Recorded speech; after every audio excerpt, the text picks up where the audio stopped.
Good morning, class 12th Commerce, subject Economics, chapter number 7, Poverty, lecture number 6. In today's lecture, we'll discuss rest of the poverty alleviation programs. In the previous lectures, we have covered 7 poverty alleviation program.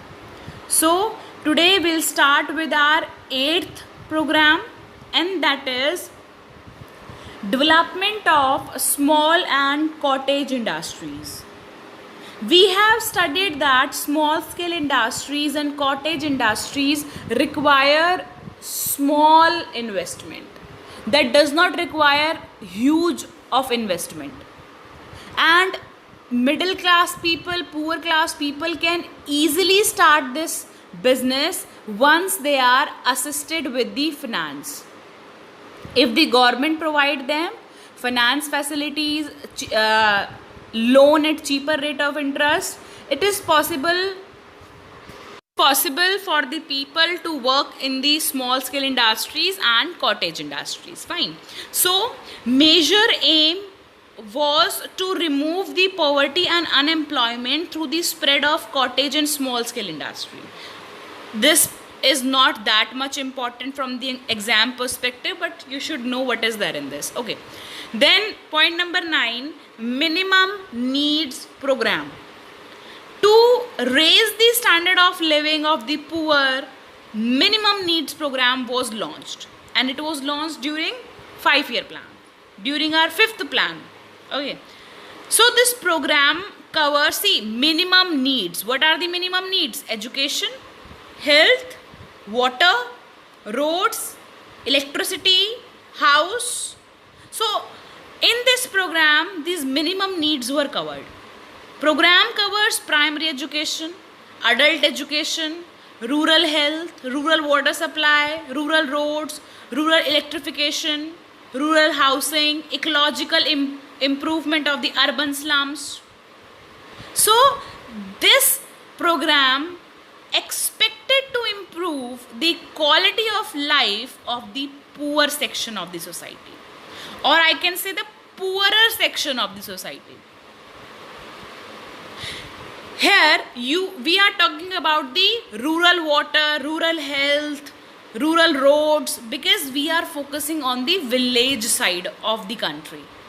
We are not going in the urban sector. We are just focusing the ecological or environmental improvement of the urban slums. Rest, we are talking about the rural areas. So in development of small and cottage industry, government is working for the unemployment and poverty reduction. And in point number 9, government is working for the satisfaction of minimum needs of the rural people. Fine.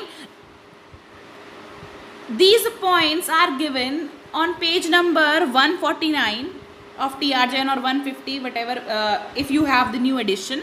Okay, so there is one box given on the right hand side, 3 approaches to combat poverty. This is the most important question from this chapter, so please mark that point also. 3 approaches to combat poverty.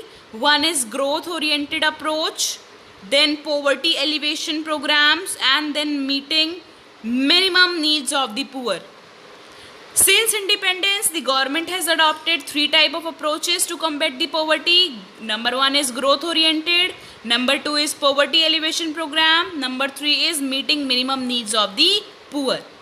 Most important question you can be asked: explain growth oriented approach to combat poverty, explain poverty alleviation programs. You can be asked about meeting minimum needs of the poor, or you can simply be asked explain 3 approaches to combat poverty. So make sure you learn all the 3 points given in blue box it is given. So what is there in growth oriented approach? This seeks to alleviate poverty through trickle down effect. It believed that rise in GDP would offer more economic opportunities to the poor. Then poverty elevation programs we have done to remove the poverty, to bring more employment opportunities in the country. Then meeting the minimum needs of the poor. Okay, so these were the growth oriented approach. Now comes point number 10, that is 20-point program. Now see, in your book there are 20 programs given. Fine, you have to learn all these 20 programs. 20-point programs, there are 20 programs given in your book. You have to learn all the programs. See, a new 20-point program was launched on 14th January 1982 with the aim to remove poverty. This includes, number 1, increase in irrigation capacity, increase production of pulses and oil seeds, extension of integrated rural development program and national rural employment program, fixation of ceiling and land holdings, minimum wages to agricultural workers, rehabilitation of bonded labor, expansion of scheduled caste and scheduled tribe programs, drinking water in villages, provision of houses in rural areas, improvement of slum areas, development of power capacity, development of forest and gobar gas, family planning, setting up of primary health centers, welfare program for women and children, primary education for children between 6 to 14 years, expansion of public distribution system and fair price shop, simple industrial policy, checking of generation of black money, efficient management of public sector industrial units. So these are 20 economic programs launched under this scheme of 20-point program, and there are 20 aim, or you can say purpose of this program, and you have to learn all these 20 points. And this topic is also important, 20-point program. Usually the question is asked from 20-point program or the next scheme Manrega, then Mudra Bank. From these mainly the questions are asked. Then comes 11-point Manrega scheme. What is this? This is Mahatma Gandhi National Rural Employment Guarantee Act. Mahatma Gandhi National Rural Employment Guarantee Act. So earlier there was a scheme known as a Food for Work program. Fine. This scheme, Food for Work program, was started in 2004, and this scheme was mixed into this Manrega scheme. Under this, all those who are willing to work at the minimum wages are offered work for a minimum period of 100 days. Those seeking employment are to report in those rural areas where employment program is being launched. Under this scheme, 4.6 crore households were provided jobs in the current financial year as on 14th January 2018. So this data is related to 2018, where 4.6 crore households were provided jobs. And what is the purpose of this scheme, Mahatma Gandhi National Rural Employment Guarantee Act?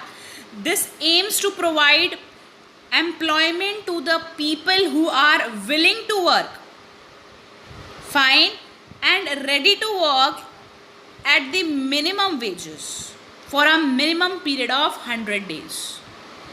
Then comes Mudra Bank, full form Micro Units Development Refinance Agency Bank. M stands for micro, U stands for units, D stands for development, R stands for refinance, A stands for agency. So Mudra Bank, Micro Units Development Refinance Agency Bank. The government has set up Mudra Bank in April 2015. Its objective is to meet credit needs of micro enterprises and of self-employed person. Under Mudra Yojana, a micro enterprise is entitled for a loan up to rupees 10 lakh per unit. So we have covered all the 12 poverty elevation programs, and all these 12 poverty elevations program are very important. Make sure you learn them by heart.